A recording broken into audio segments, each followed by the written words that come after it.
Ivan, quais são algumas das teorias mais intrigantes que você já encontrou sobre tentativas de comunicação com extraterrestres? São tantas, né? E hoje cada vez a gente vê mais, né? Cada vez aparece gente falando mais coisas. Mas é que você acha mais plausível, crível. Crível. Deixa eu ver aqui. Eu acho que eles já estiveram aqui.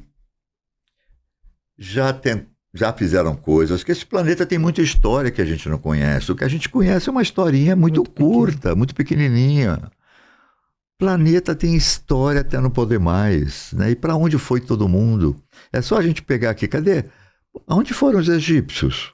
Para onde foram os maias? O que aconteceu? Sumiu tudo, não ficou um descendente?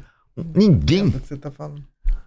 E aquela grandiosidade da civilização egípcia? Você já foi ao Egito? Vocês já foram? Eu já fui. Aquilo é grandioso demais. As pessoas, eu também tinha isso. Aí as pessoas mais racionais falaram, é simples, eles tinham escravos. Sim, mas há uma visão grandiosa, não é? Aqueles templos imensos, você fica desse tamanhozinho. O que é isso? Né? Aqueles trabalhos em ouro, aqueles trabalhos com pedras preciosas, né? Só o tesouro do Tutankhamon é impressionante, aquelas escritas, aquelas pinturas nos túmulos, até hoje estão lá, vivas, né? Lá no fundo, como lá no fundo? Será que era no buraco mesmo naquela época? Será que não era em cima? Porque vão acontecendo coisas, né? Você vê que estão encontrando muitas coisas no sul depois dessa coisa da água. Sim, da água, que a água baixou das enchentes, estão aparecendo sítios arqueológicos. Exatamente. Literalmente. Então, é tanta coisa, né? É tanta coisa, acho que a gente não sabe nada. Aquele ditado que tem em relação às pirâmides do Egito, que fala assim, todo mundo teme o tempo, mas o tempo teme as pirâmides do Egito, que não se acaba. Hoje já se fala que elas são muito anteriores ao que se fala. Exatamente, é como se que a esfinge é atemporal. Está lá não sei aonde de tempo. Né? Nós temos uma noção muito pequena sobre tempo, sobre as possibilidades, né? Que nós somos seres muito... Aquele exército que guarda o túmulo, né? Do imperador chinês, que descobriram por acaso também, milhares de estátuas, todas em tamanho natural. Esquisitíssimo aquilo eram também. Todos pintados. É muito esquisito isso, o imperador chinês, exatamente. E grandioso. Grandioso, e tem muita parte enterrada ainda que eles não conseguem E você pegar. fica pensando, as coisas estão lá sem se deteriorar. Como assim, né? Você não tinha um sistema de refrigeração, você não tinha um sistema... Nada, estava enterrado na terra. Exatamente. Tem coisas que realmente são... Que você fala assim, mas e aí? A gente não explica. Hoje se descobre que tem pedras, todas parecem um elefante, parece uma tartaruga, parece uma cobra, que são coisas gigantescas. E aí? Será que são mesmo? Empedrou aquilo? E pode acontecer. Pode, também pode acontecer. Pois é. E aí? O que sabemos nós? Nós não sabemos de nada. Porque a Era do Gelo, de fato, existiu, né? Pois é. Então a gente... Né? E aí? A gente tem muito pouco tempo de história documentada e visualizada. Exatamente. Né? Então a verdade é essa. E as coisas são cíclicas, né? Termina um período, termina outro. Eu acredito, essa coisa do cíclico, para mim, é o essencial. Tudo é assim. Entendeu? Tudo. Interessante, quanto mais a gente vive, a gente vê isso, né? Eu outro dia estava falando, tem cheiro de outra guerra mundial, né? As características das pessoas, o radicalismo, né? Os preconceitos. Gente, mas parece uma coisa, o cheiro de um momento que a gente já teve na história, né, da humanidade. Mas isso ainda, novamente, a mesma coisa, Não parece, mas parece que na Terra esses ciclos fazem parte dessa vivência. Essa coisa das pessoas que veem naves, né? Poxa, as pessoas não estão mentindo.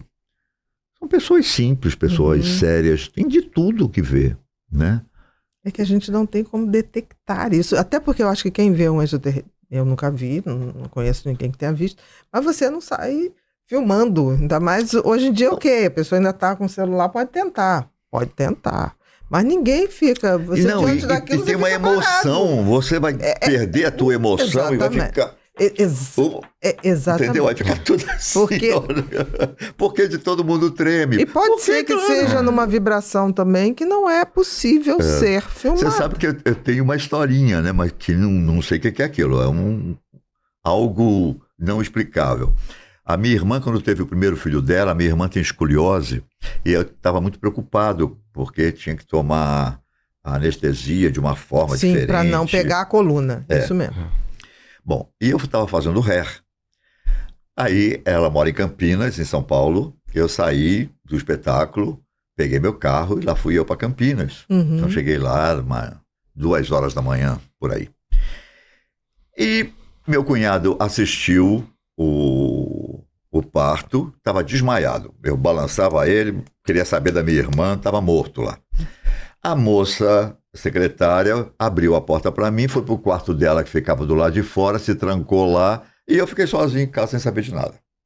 Se ela estava bem, se ela não estava bem. E eu, com adrenalina, né, tinha dirigido tudo e preocupado. Fiquei no quarto, lá nos fundos da casa, olhando para fora sem sono.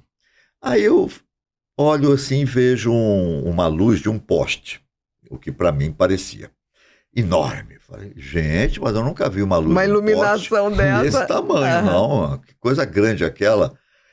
Essa rua, a casa da minha irmã está aqui, aí ia umas 4 casas aqui, e essa rua que aqui subia um pouquinho, assim. Então, seria aqui. Esse poste, na verdade, estava de frente para mim, exatamente de frente para mim. Então, dava a impressão que ele estava parado, por isso que eu achei que era uma lâmpada do poste. Não estava. Essa lâmpada estava vindo. Quando ela vira aqui na rua, é que eu vi que não era. Que era um holofote olhando a rua. Ele estava assim, nessa diagonal, né? E a única coisa que você via era que aqui em volta tinha luzinhas coloridas aqui, assim. Entendi. Em cima não tinha nada, você não via nada. Não tinha barulho nenhum, porque lá era um local que você ouvia tudo. Muito silencioso. Bem silencioso. E aquilo era meio planador. Aquela luz ali assim, olhar para cá, como se estivesse procurando alguma coisa. Bom, eu queria sair da casa, queria correr para lá, queria fazer contato, trancado dentro da casa. Fazer contato. E procurava a chave, não achava a chave, e fiquei doido dentro daquela casa, e eu... não vi nada, a coisa foi embora. Bom... E aí, no dia seguinte, amanhecer, meu cunhado acordou, fiquei sabendo da minha irmã e contei para ele esse negócio que eu vi. Vamos ligar para o aeroporto para saber. Não, aeroporto, nada. Vamos ligar para o aeroclube, né? Essas coisas de clube. Não existe nada parecido, um planador que tenha um treco que possa, a essa hora da madrugada, nem se tivesse, não. O que é aquilo que eu vi? Mas você viu. Eu vi. Foi um fato. Entendeu? Perfeito. Eu vi. Agora. E será que... E se eu fosse até lá? Será que era bom ou eu seria abduzido? Não sei. Nunca saberá. Nunca saberá.